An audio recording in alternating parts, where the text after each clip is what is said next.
Good morning, and thank you for that long introduction. I apologize for that, but that's what happens when corporate PR goes to work and you don't watch what the heck they've said about you, I guess. It is a real pleasure to be here with you, and I'm happy I'm going to be talking about the T, technology part of TED, and giving you a little bit of a flavor for why technology is important in our lives, why a career in materials is something you might want to consider as you're growing up, and at least share my perspectives on why materials can change the world. And that's not to take away from art, and I'll tie that in. It's not to take away from the other stuff, but I think it's all comprehensive. Okay. Do I? Thank you. Looking for? Yes. You know, it's kind of interesting because epochs are defined by materials, and that always strikes me as that means this must be important. Right? We had the Stone Age, we had the Copper and Bronze Age, and all these lasted thousands of years. We had the Iron and Steel Age, and basically all these were driven either by agriculture or by the urge to fight wars and win land, etc. Today, though, we are in what I call the age of magic materials, and I truly believe the best is yet to come. When I look at some of the stuff that's happening around us, it's pretty amazing. We actually have metals which work at their melting temperature in jet engines. Now think about this. You're actually flying in a plane where there are components which are at their melting point. That's the kind of stuff we can do today with the kind of technology we have, and that's where we are today. I truly mean it when I say the best is yet to come, and I want to give you a flavor for where that world could go in the years to come. Okay? As I prepared for this talk, I went back to the TED.com website and said, you know, let me see if there are other people who've talked about materials and said where this could be going. And there are some fascinating talks that I at least wanted to bring to your attention. The first one is particularly intriguing to me, because Carpenter actually manufactures this product. It's called shape memory alloys. What are these things? Believe it or not, you can actually take wire, you can put it in a ball so you can wrap it around your finger, whatever. You can then take literally a lighter and go over it, and it converts into a straight rod. Okay? So this thing literally retains its memory of the shape it came out from. And this talk talks about how this happens. Kind of interesting because the applications can go everywhere, from the Mars rover or antenna out in space, where you can ball it up, run an electrical current through it, and pretty soon you have a big antenna that unfurls and gets all kinds of signals. That's the exotic. The mundane is it's actually used as underwire in bras. So when your bra gets twisted, put it back in the dryer, and it's back in shape. So, you know, pretty interesting, the kind of diversity of applications. But I would urge you, go back there and hear the talk. The author does a great job talking about how these materials work. The second one, liquid batteries. A professor from MIT who talks about liquid batteries, which are so critical no matter what kind of energy we use. The point he makes is, if we are going to use alternate forms of energy like solar, well, you've got to have a way to store it, because you can't say it's nighttime and therefore I don't have power. He's actually working on what he calls dirt cheap materials, because they come from dirt, and uses layers to really generate batteries which have very high current. Pretty fascinating stuff. There's a talk by a gal by the name of Rachel Armstrong who talks about architecture that repairs itself.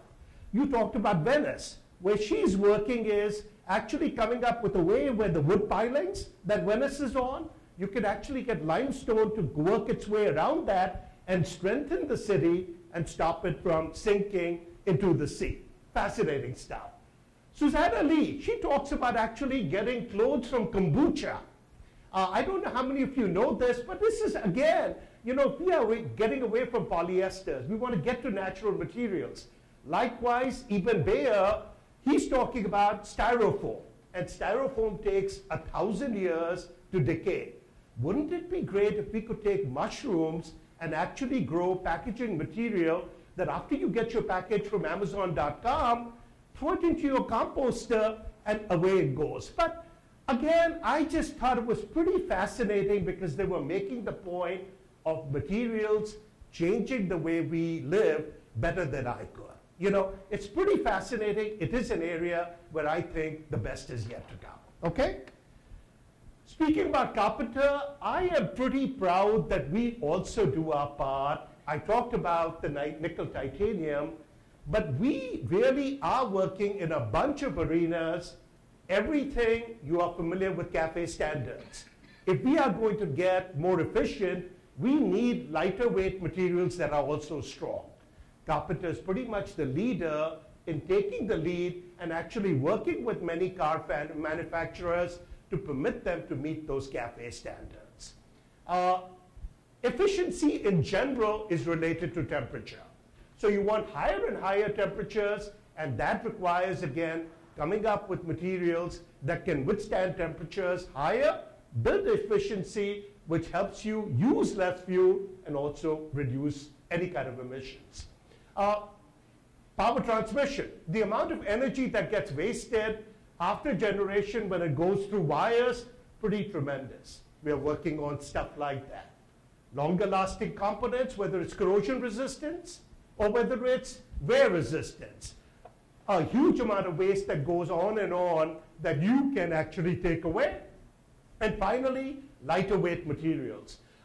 Somebody here, I think, plays lacrosse. Is that you? Well, you know, one of our materials, believe it or not, is so good that we are using it as tubing to reduce the weight of a lacrosse stick. But you can also use it for golf clubs, and it's being used by Callaway because, again, it helps golfers hit the ball 20 yards further. Same material ends up getting used in aerospace fasteners. So the kind of applications you can run into with this kind of stuff is pretty amazing. And finally, nanomaterials. It's great technology because literally you are now strengthening stuff with things that you need an electron microscope to even look at. Okay? And again, the kind of properties you can get, what you can do with it is pretty phenomenal. And it's pretty exciting to be involved with stuff like that and say, what does it mean to us in the future? Okay. I do believe this, and that's one of the messages I want to leave you with. Technological change will drive our lifestyle. You know, we are in the midst of a recession, and I truly believe the one thing that Republicans and Democrats agree on is the more technological innovation you have, the more the economy grows, the better off we all are in our standard of living. It's really an answer that doesn't have negatives, reduces the deficit, and reduces taxes at the same time. So think innovatively. My purpose today is also to make you think about a career in the sciences and in technology, okay? There is a shortage of engineering talent in this country. Places like India and China are really putting out 100 times as many engineers as this country does. The problem is also that our immigration policy has been a problem. When I grew up, you could come to this country, you could get a job here. Following 9/11, we've changed immigration. So kids from India and China are no longer able to stay here even after they get PhDs. I think that's crazy, okay? But there is a shortage, and the only way you're going to fix it is if we encourage people to take algebra at an early age, to follow that up with calculus, and do physics and chemistry. If you don't do that, by the time you graduate out of Wilson, you're not getting a degree in engineering. Okay? So you've got to, and I truly believe, and that's why I agreed to speak here today, to really say, this is important, guys, think about this.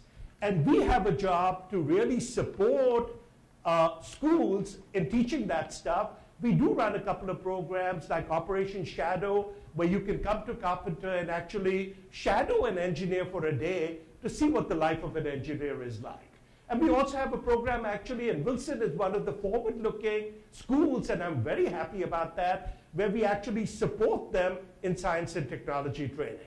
I wish most schools in Berks County were to take that up, okay? I will leave you with one final thought. I've been at Carpenter 36 years, and a lot of good talk about Shakespeare. But I'm very happy that I'm an engineer because as part of being an engineer, I've had the chance to go to Stafford Vaughan Avon and watch the Royal Shakespeare Company, both there as well as at the Globe Theatre in London. I've had the chance to go to Padua, the place where the Taming of the Shrew is really based, and actually go out there and see where Catherine was talking to her. I've had a chance to go to Verona, which is where Romeo and Juliet really is placed, and see the balcony where she says, Romeo, Romeo, where art thou? So, you know, it's a great career. You can see the world. You can put technology and art together, and it's not either or. I do think creativity is what you need, and certainly a career in engineering permits you to do that. So thank you. Really enjoyed talking to you. And if I can help you in any way, please come see me. Thanks.